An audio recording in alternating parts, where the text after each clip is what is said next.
Assalamualaikum warahmatullahi wabarakatuh.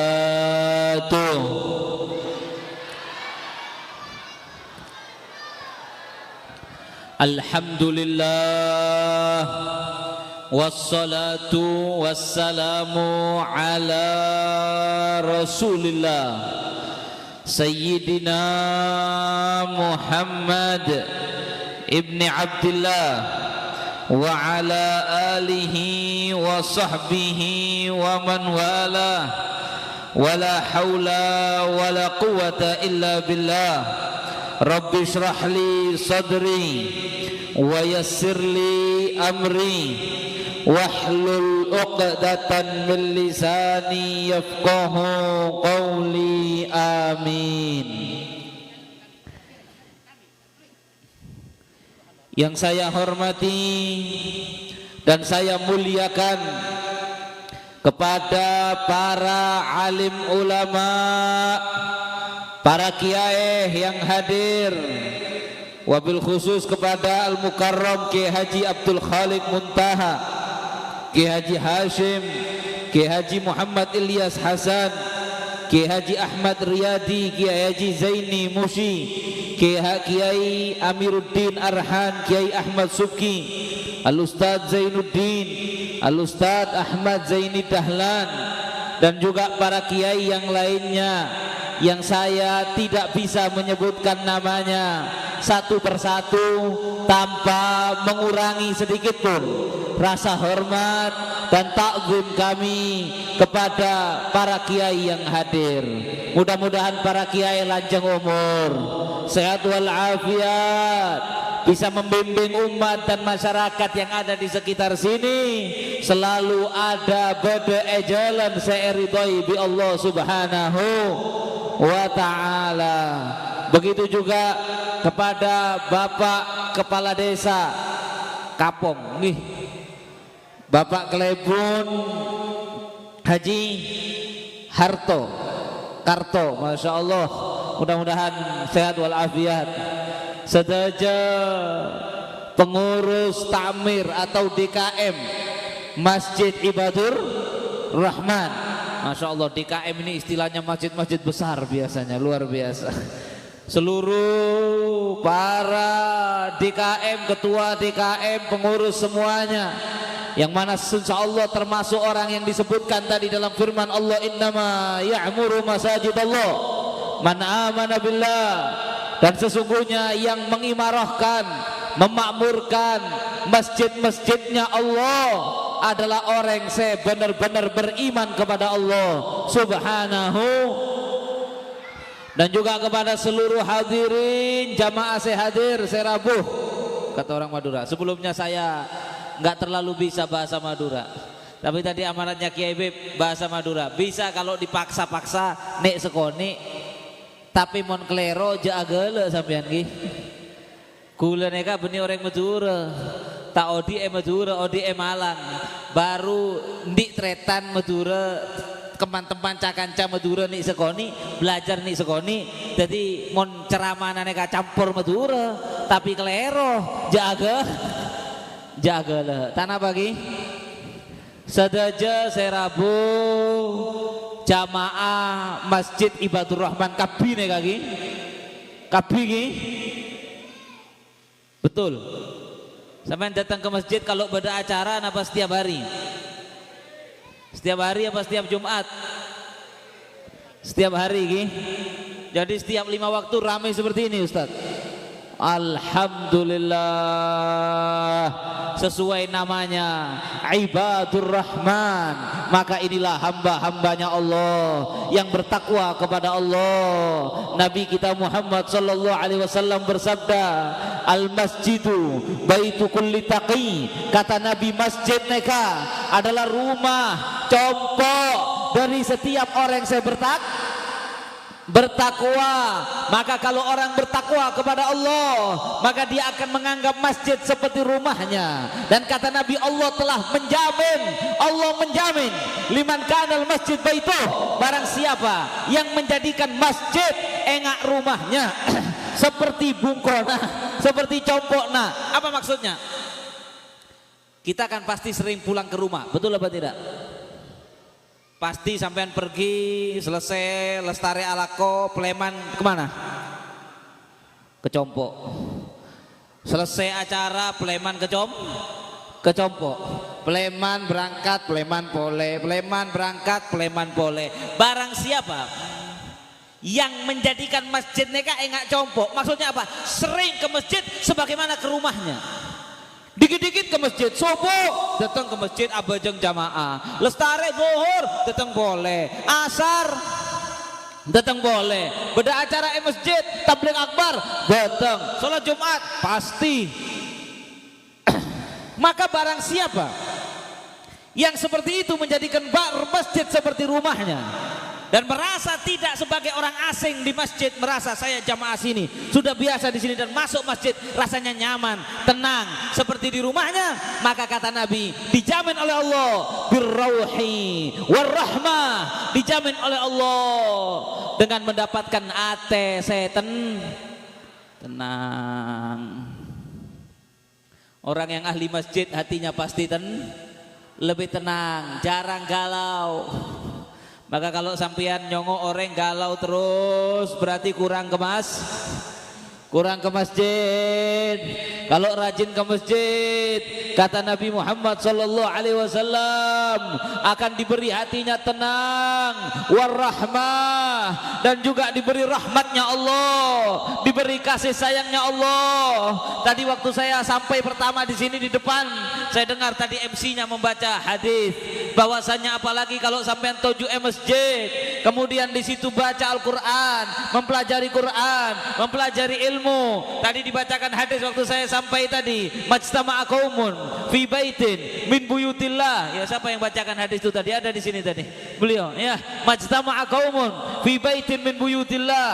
Tidaklah berkumpul seseorang sekumpulan orang pada salah satu rumah dari rumahnya Allah, yatluna kitab Allah, kemudian mereka membaca Al-Quran, wa yatadarasunahu bainahum, mengajarkan daripada Al-Quran, membacanya, isinya, kecuali turun rahmat dan juga diberikan sakinah, ketenangan mereka. Maka orang yang suka pengajian berdaya masjid, abajang jamaah berdaya masjid, diberi ketenangan, dirahmati oleh Allah. Wal jawas, kembali hadis yang tadi, wal jawas ala sirat ila ridwanillah ilal jannah. Dan kemudian orang yang terus sering ke masjid, maka dipermudah oleh Allah ketika melewati sirat. Oneng sirat ki? Napa siratnya? Tahu neng? Saya mau ngasih tahu ini. Siapa nama kamu? Alif, masya Allah. Mudah-mudahan tadi kiai Alif. Amin ya robbal alamin. Tapi oneng Alif saja yang nggak tahu, saya kasih tahu. Sirat neka jembatan. Yang kita tahu jembatannya enggak seperti rambut yang dibelah dan dia tajam. Apa maksudnya? Kita nggak bisa menyeberang di jembatan itu pakai kaki, nggak bisa. Kita nyeberang di situ pakai keseimbangan. Wah, biar saya nggak jatuh di sirat, saya belajar keseimbangan. Nggak bisa. Yang bisa kalau sampean dikasih cahaya sama Allah, cahaya itu ada di kaki sampean, membungkus badan sampean, kemudian cahaya itu yang berjalan di atas jembatan. Dan jembatan itu kata Allah, yang Allah firmankan dalam Al-Quran, wa in minkum illa wariduha kana ala rabbika hatmam maqdiya thumma nunajjil ladina taqaw wa nadharu dhalimina fi ajziyah. Kata Allah, dan setiap dari kalian melewatinya neka neraka. Karena jembatan sirat neka beda neraka. Kalau dikatakan kabupaten, ini Kapong Kabupaten Pamekasan, sirat neka kabupaten neraka. Setiap dari kalian gula sampian kabih kalau mau ke surga pasti melewati jembatan itu, melewati neraka, yaitu jembatan sirat. Ada yang melewati selamat menyeberang masuk surga. Adapun yang tidak bertakwa terpreset, apa jatuh bahasa Maduranya? Geger. Apa? Geger. Sulit kalau geger jatuh, kalau geger marah ya. Masya Allah, geger. Maka yang tidak bertakwa terpeleset, geger, masuk neraka. Di antara sebab Orang neka ketika menyeberang di sirat tak geger dan dia itu mudah cepat masuk ke dalam surga adalah kalau orang itu rajin ke masjid. Masjid dijadikan seperti rumahnya, bolak-balik ke masjid, dijamin oleh Nabi pasti ketika melewati sirat lancar, tidak ada hambatan, langsung masuk surga, langsung dapat rahmatnya Allah, dapat ridhonya Allah. Allahumma ja'alna minhum. Mudah-mudahan ini menambah semangat kita berangkat ke masjid. Cuman kalau bukan di sini, di masjid lain itu kadang-kadang, ini sebelum kita bicara tahun baru Islam, kadang-kadang ada yang sholat subuh cuman 5 orang, ada yang cuman setengah soft, yang lain kemana? Tedung kabi, sengkakap kabi. Nabi dulu pernah bersabda seperti ini, kata Nabi. Nabi dulu kalau mau sholat abajang sobu masjid dilihat, oh fulan tak ketelak, fulan tak ketelak, fulan tak datang, fulan tak datang. Kemudian Nabi bertanya, Nabi mengatakan, latan halayan tahiyanna aqwamun antarkil jamaat aula uharriqanna alaihim buyutahum. Kata Nabi, kalau terus ini orang tak ambu-ambu meninggalkan sholat jamaah tak datang ke masjid, tedung, rasanya kepengen, kata Nabi, saya datang ke rumahnya, saya bakar rumahnya. Ada hadisnya itu. Ya Allah, itulah ajaran Nabi kita Muhammad.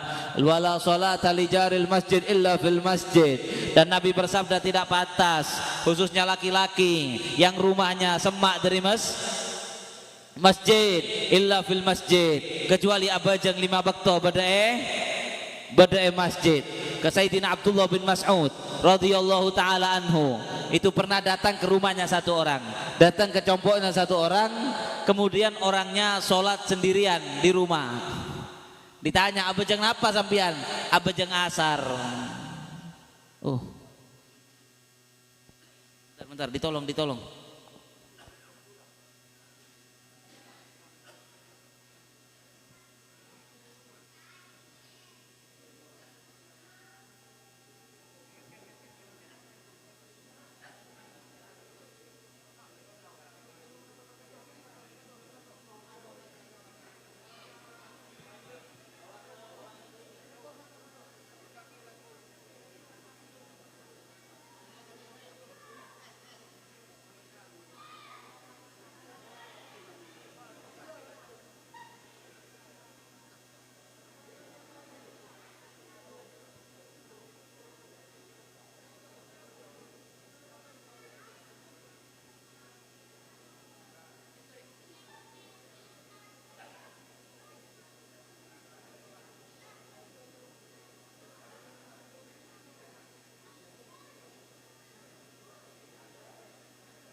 Namanya beliau tadi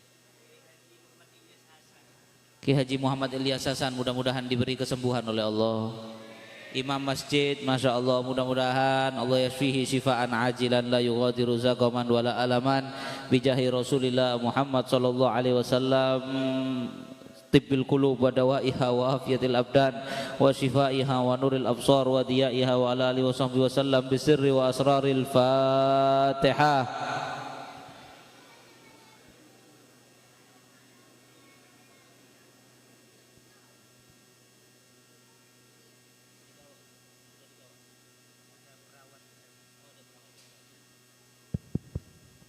Lanjut Ki. Sampai mana tadi?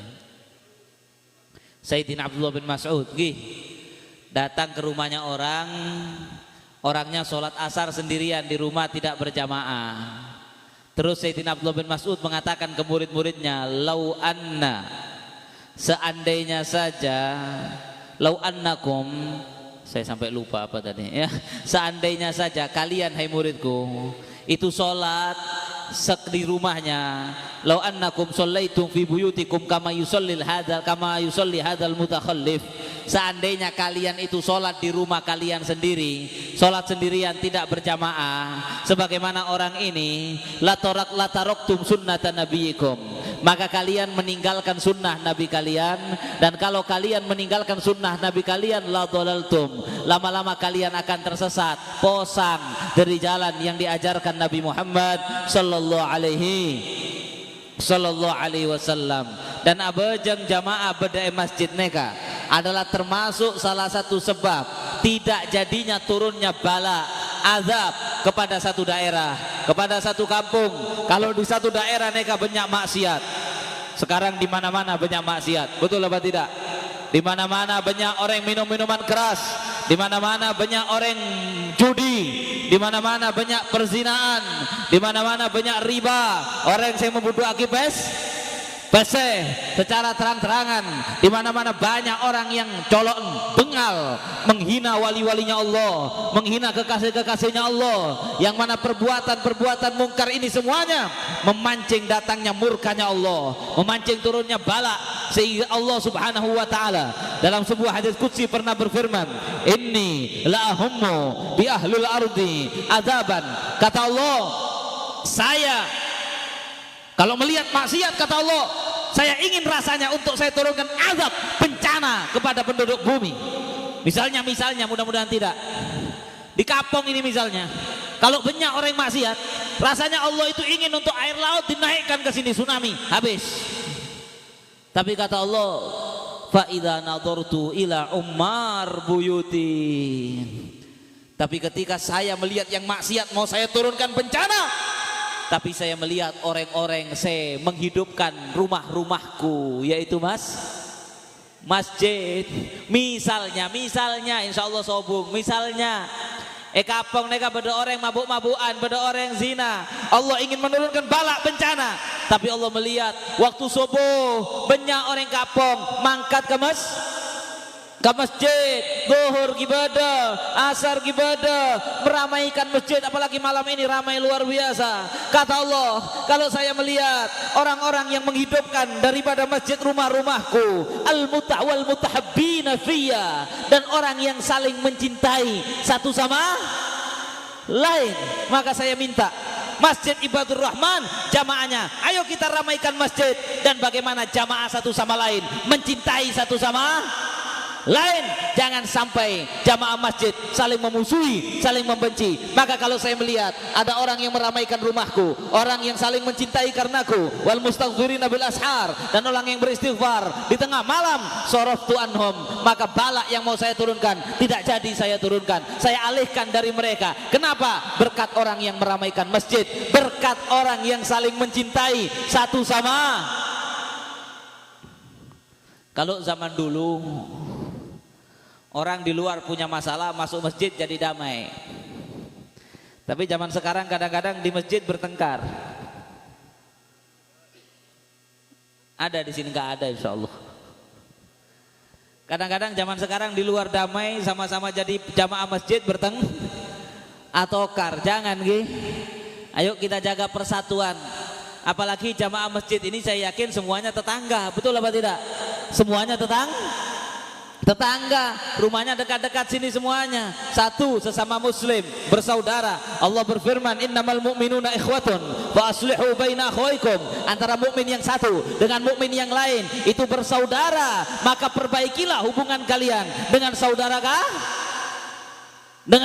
kalian, perbaikilah hubungan kalian dengan saudara kalian, itu sama mukmin. Yang kedua, sesama jamaah masjid. Yang ketiga, tetangga, hati-hati sama tetangga, jangan main-main sampean sama tetangga. Kenapa? Dikarenakan Nabi Shallallahu Alaihi Wasallam mengatakan, mazala Jibril yusini bil jar hatta dhanantu annahu sayuwarithu. Kata malaikat Nabi, malaikat Jibril senantiasa datang kepadaku berwasiat tentang tetangga, sampai saya pikir kalau mati nanti itu tetangga dapat warisan, kata Nabi. Dari saking seringnya malaikat Jibril berpesan tentang tentang tetangga.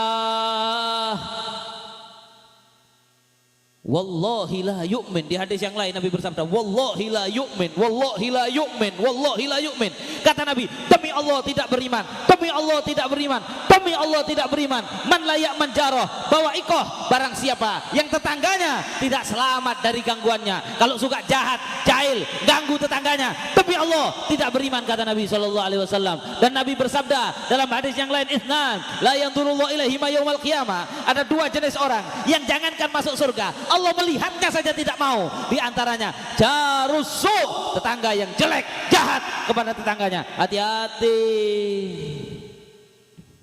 jangan ganggu tetangga. Kalau di Jawa, di sini insya Allah enggak. Di Jawa sekarang ada sesuatu yang baru, enggak bagus ini. Ya bukan semua. Ada orang nanti punya sound system besar tiap hari di setel.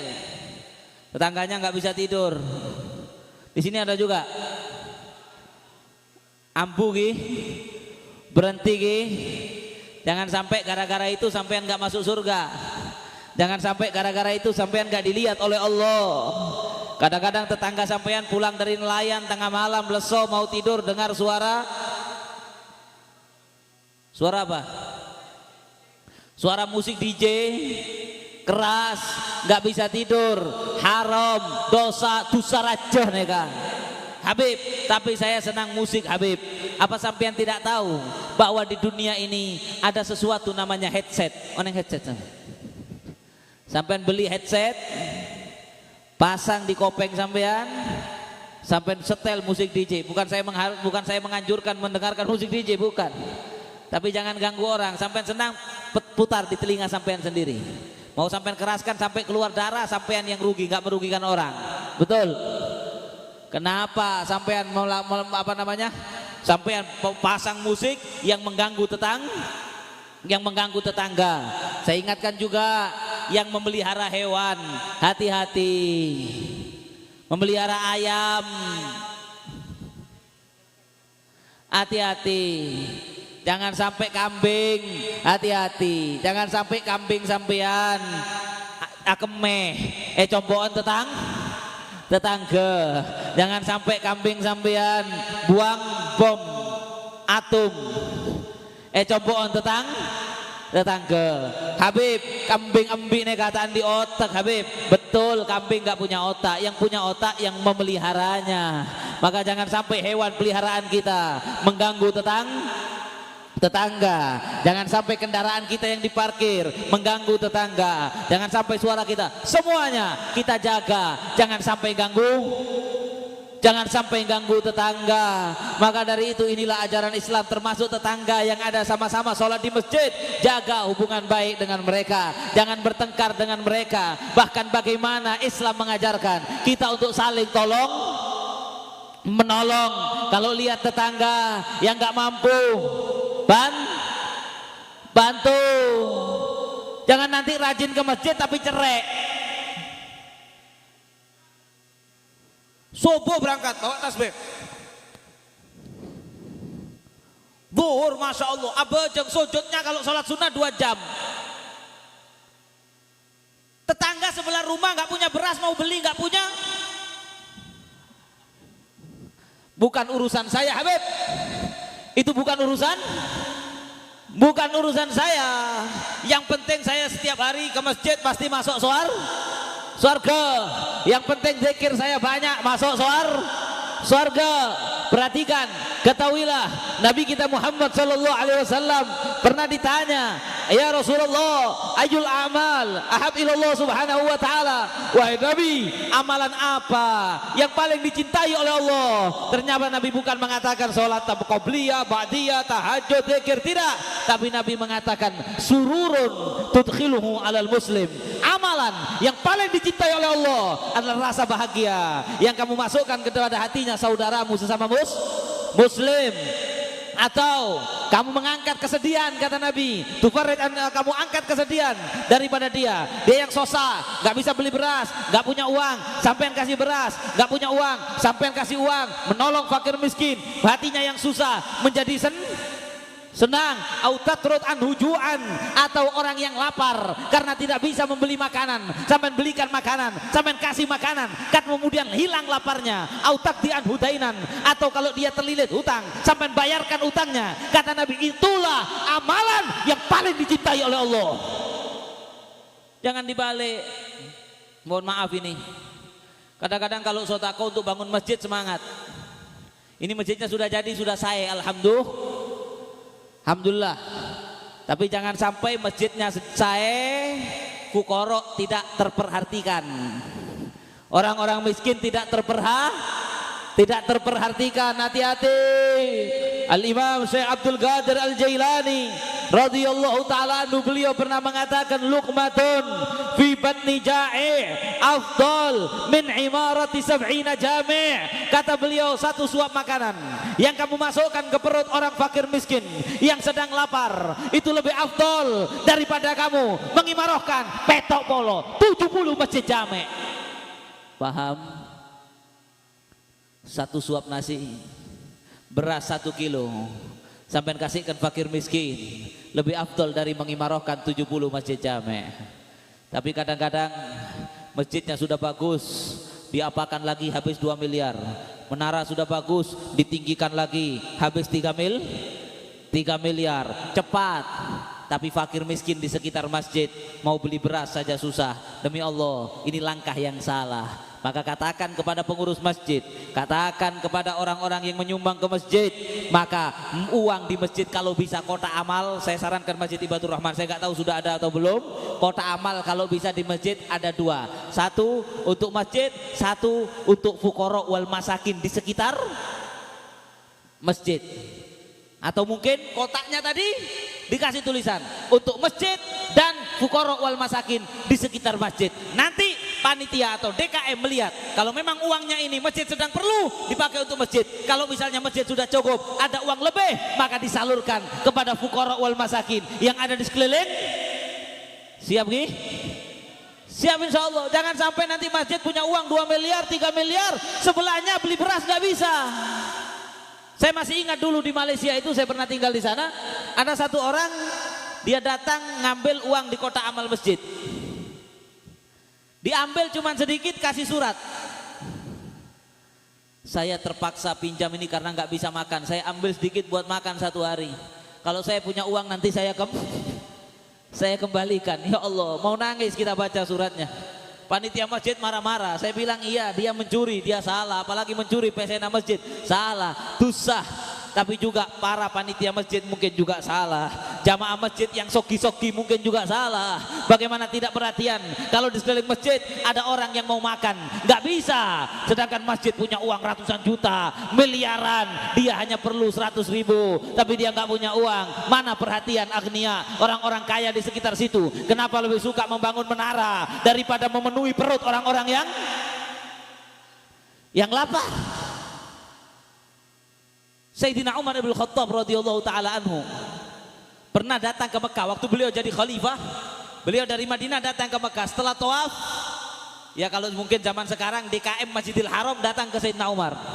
Ya Amirul Mukminin, neka kain kiswa Ka'bah sudah jelek. Sudah mulai apa kalau kata orang Jawa bula, apa kata orang Madura? Sudah mulai usang bahasa Indonesianya. Kain kiswa penutup Ka'bah sudah mulai usang. Maka kita minta agar negara membelikan kiswa yang baru. Apa jawab Sayyidina Umar? Sayyidina Umar mengatakan, oh engki tak napa, melek kain baru, saya keluarkan uangnya dari Baitul Mal. Baitul Mal itu kas negara. Tapi kata Sayyidina Umar, apa fukara dan masakin, orang-orang sosa, saya beda Mekah neka, sudah terpenuhi semuanya, makanannya sudah ditanggung semuanya pakai kas negara. Kalau seandainya kas negara ini masih untuk menutup orang-orang fakir miskin yang kesusahan makan, lebih baik biarkan kiswahnya Ka'bah itu usang, gak apa-apa, yang penting fukara makan semuanya, yang penting orang miskin makan semuanya. Sayyidina Umar mengajarkan bukan memperdahulukan keindahan kainnya Ka'bah, tapi mendahulukan jangan sampai orang miskin kelaparan, orang-orang muslim kelaparan, orang-orang muslim mau bayar rumah sakit nggak bisa. Itu yang perlu dahulukan. Jangan hanya memukar, memperindah masjid saja, jangan. Paham gih? Jangan sampai kita seperti musuh-musuh Allah yang dikatakan dalam Al-Quran, ara'aital ladzi yukadzibu biddin fadzalika wala yahuddu,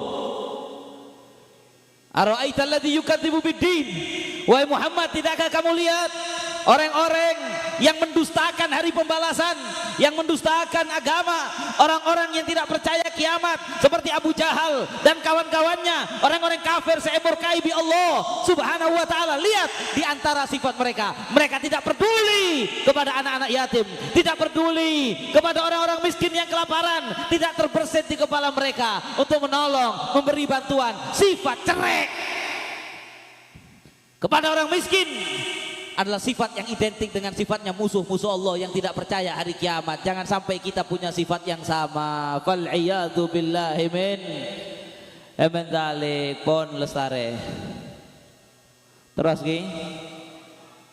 Terus. Itu tadi mukadimah, setengah jam mukadimahnya. Belum bahas ini tahun baru Islam. Jangan gula leso sambian ki leso nggih. Sedikit saja. Alhamdulillah setia gula bi sampian depak tahun anyar. Tahun 1400 gimana bahasa Maduranya? 46 Hijriah. Oneng sampian. Kenapa kok dinamai tahun Hijriah? Oneng napa tahun oneng? Wis ceramah itu saja. Kenapa dikasih tahun Hijriah? Ceritanya begini. Lambe di zaman Nabi Muhammad SAW sobung tahun Hijriah. Tidak ada tahun. Orang Arab tidak mengenal hitungan tahun. Yang ada hanya hitungan ibu-ibu. Ada apa ibu-ibu?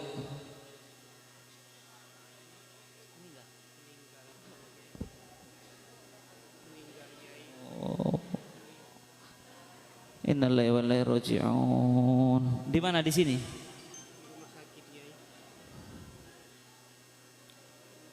Siapa namanya tadi?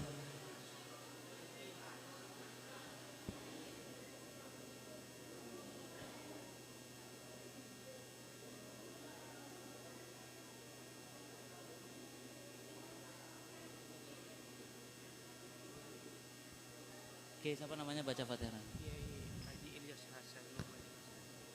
Kiai Haji Muhammad Ilyas Hasan meninggal dunia dan kita bersaksi dalam keadaan husnul khatimah. Kita semua bersaksi, ya Allah kita iri wafat di masjid setelah khidmat menyiapkan acara ini dengan luar biasa, menyambut dengan luar biasa yang sambutan tadi. Jadi imam di masjid ini saksi bahwasanya matan nas ala ma'asya alaih, orang itu akan wafat tergantung kebiasaan hidupnya. Kebiasaan hidupnya rajin ke masjid, wafatnya di mana? Wafatnya ya Allah sakaratul maut ada di masjid. Husnul khatimah, beliau berbahagia.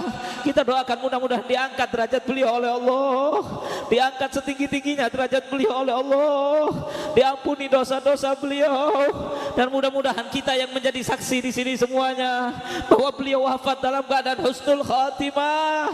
Kita semuanya nantinya juga bisa menyusul wafat dalam keadaan husnul khatimah seperti beliau dan berkumpul bersama beliau di surganya Allah Subhanahu wa ta'ala. Saya tidak melanjutkan ceramah saya, sudah cukup karena musibah ini. Cuman saya ingin menutup dengan nasihat yang luar biasa untuk diri saya dan sampian semuanya. Kita menyaksikan wafat itu datang begitu tiba-tiba, datang begitu saja. Sekarang kiai, besok mungkin saya, mungkin sampian. Hati-hati menjalani sisa umur hidup di dunia ini. Hati-hati, hati-hati. Kullu syai' takra'atal kokal maut wa anta ta'maluh fatrukhul an. segala sesuatu aktivitas yang sampean tidak mau wafat dalam keadaan itu, tinggalkan mulai sekarang. Sampean tidak mau wafat dalam keadaan judi, jangan judi. Sampean tidak mau wafat dalam keadaan sampean minum minuman keras, jangan minum minuman keras. Sampean tidak mau wafat dalam keadaan zina, jangan zina. Sampean tidak mau wafat dalam keadaan melihat yang haram, jangan melihat yang haram. Wa kullu syai' tuhib ayyatiyakal maut wa anta ta'maluh falzamhul an. Segala sesuatu yang sampean kepingin wafat dalam keadaan seperti itu, lazimi mulai sekarang. Sampean kepingin wafat seperti kiai, wafat hadir pengajian, wafat berdaya masjid, wafat ketika sholat jamaah, wafat ketika membaca Quran, husnul khatimah seperti kiai tadi, maka lazimkan, biasakan mulai dari sekarang. Mudah-mudahan kita semuanya wafat dalam keadaan husnul khatimah. Ya Allah biha, ya Allah biha, ya Allah biha husnul khatimah. Wa anallahu yaghfir Kiai Muhammad Hasan, Allahumma yaghfir lahu wa yaj'al qabrahu rawdah min riyadil jinan, wa tajawaz an sayyiatihi wa taqabbal min hasanatihi ya Rabb ya Rabb ya Rabbal alamin, wajma'na wa iyyahu fasihal jinan ya Hannan ya Mannan ya man idza su'ila ata wa idza stu'ina'an. Wa sallallahu ala sayyidina Muhammadin wa alihi wa sahbihi wa sallam bi sirri wa asraril Fatihah.